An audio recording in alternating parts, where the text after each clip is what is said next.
It's a rainy day up here in the Japan Southern Alps, and while walking along the road,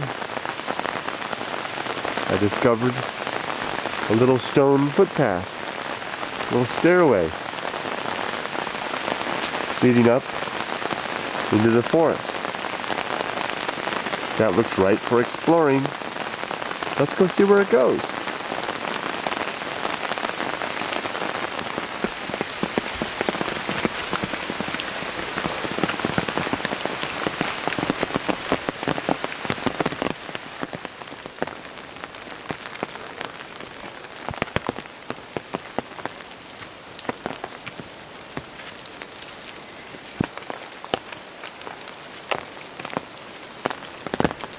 There it is, this shrine high in the mountains.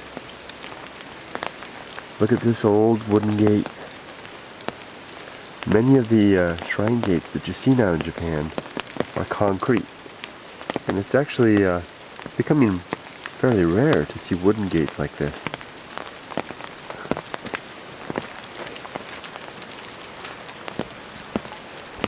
You can see the bark from the tree that they used to make this gate is falling off in places.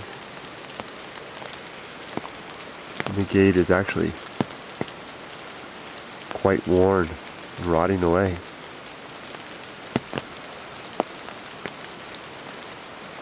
There's a shimenoa rope hanging about midway down the shrine gate.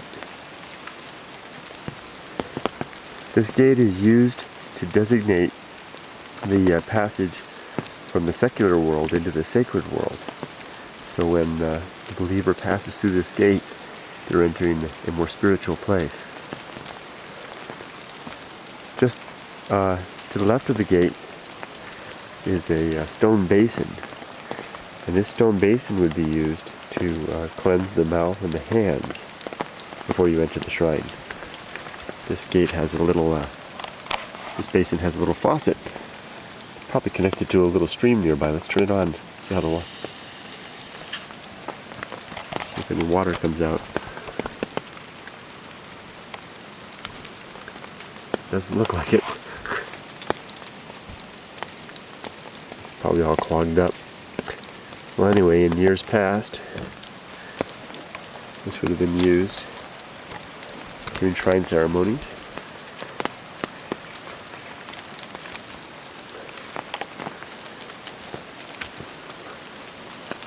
The temple itself can be seen further back through the woods here. It's really a beautiful forest setting. Incredible trees here. Some stone lanterns.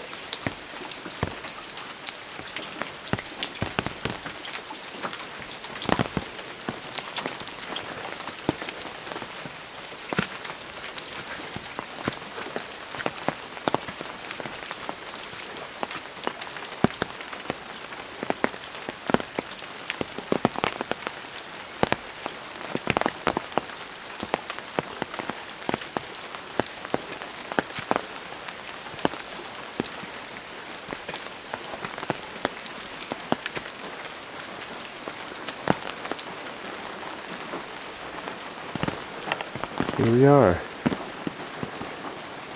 This large wooden box is a collection box. People, when they come to worship, will toss coins into this box before they pray. The light is very dim, so it's a little hard to make out what we have here. But there's in fact 5 individual shrines here. Let me step back, try to get a better view. The 5 shrines are enclosed in this newer building here, which protects them from the elements.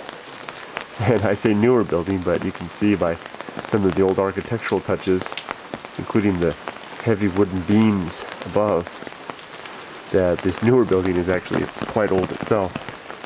Let's start on this side. This is a shrine structure itself. Within the shrine there may be some statues or other religious items. There's another shimenoa braided rope in front of that piece. And there's something which I can't quite identify there. What is that?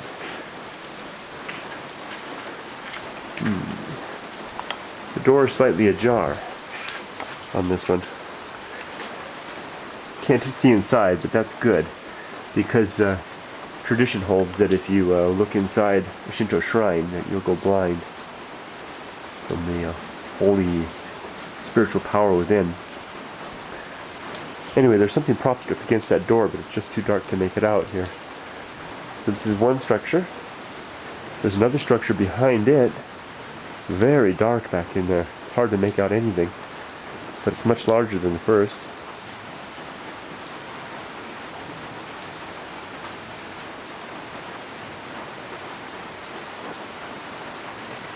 There's a smaller shrine here. There's another one of those items. This is the object that was propping up the door in the other shrine. It looks like all of the shrines have the same object propping the door open, except this one. There's another shrine behind this.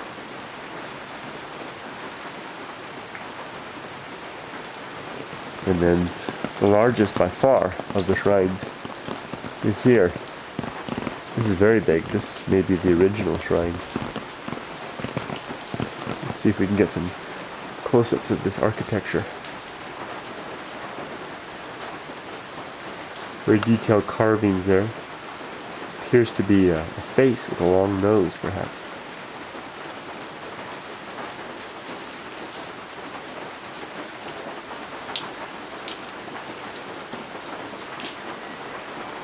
And there you can see that object propping the door open, or keeping it closed, that is.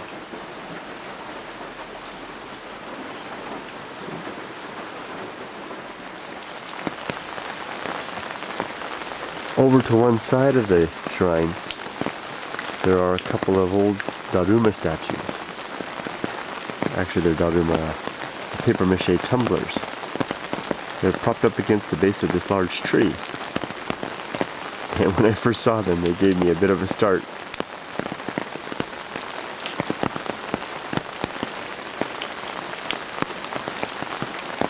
These figures are made of papier-mâché and are used by the Japanese to help them achieve their goals.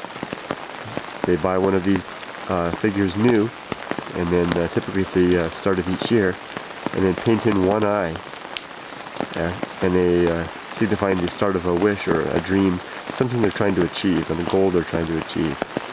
And then they only paint in the second eye after the goal is achieved. And Daruma that have served their purpose are typically brought to Shinto shrines to be disposed of, usually burned in a special ceremony reserved for that purpose. This tree seems to be the place where such items are placed before they're going to be burned later by a priest. I can see other items here as well, other religious items. These are not uncommon. You see these frequently, especially at shrines here in the mountains.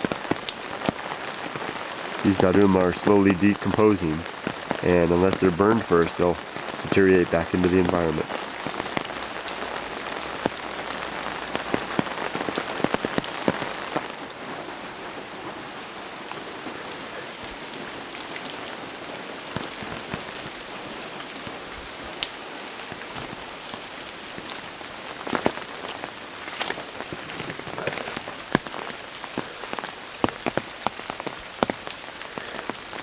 Well,